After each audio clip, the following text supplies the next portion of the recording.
ఇప్పుడు దేశవ్యాప్తంగా అత్యంత చెత్త సిటీ ఏదేనంటే ఖచ్చితంగా హైదరాబాద్ చేరిపోయింది. ఇప్పుడు ఎక్కువగా ప్రాణాలు తీసేసే ప్రజల ప్రాణాలతో ఆటలాడుకునేటువంటి సిటీ ఏదైనా ఉందనంటే కనుక ఖచ్చితంగా హైదరాబాద్ చేరిపోయింది. ఇప్పుడు ఎందుకు మరొక ఢిల్లీలాగా ఇప్పుడు హైదరాబాద్ ఎందుకు తయారైంది?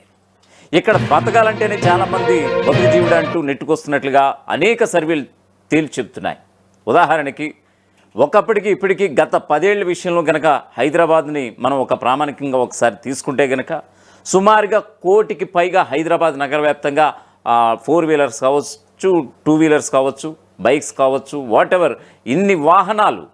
సో ఈ వాహనాలు వెదజల్లేటువంటి కాలుష్యం కావచ్చు, మరొక వైపు ఫ్యాక్టరీలు, నగర నడిబొడ్డినటువంటి ఫ్యాక్టరీలు కావచ్చు, ఇవన్నీ వెదజల్లేటువంటి కాలుష్యంతో గాలి నాణ్యతా సూచి ఏఐక్యూ, ఎయిర్ ఇండెక్స్ క్వాలిటీ, ఇది అమాంతం పడిపోయినటువంటి సందర్భం.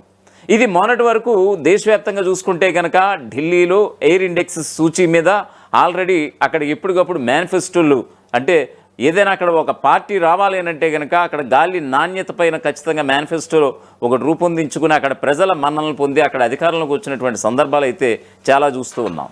ఎందుకంటే మేము ఖచ్చితంగా క్వాలిటీ అయితే మేము మెయింటైన్ చేస్తాం, ఇక్కడ ఢిల్లీలో ఉండటానికి మీకు జనజీవనానికి అనువైనటువంటి మీకు యొక్క జీవన పరిస్థితులు మేము తీసుకొస్తామంటూ కూడా అక్కడ పార్టీలు గద్దెనెక్కినటువంటి సందర్భం. అటువంటి పరిస్థితుల్లో పడిపోయింది ఇప్పుడు సొసైటీ మొత్తం అంతా కూడా.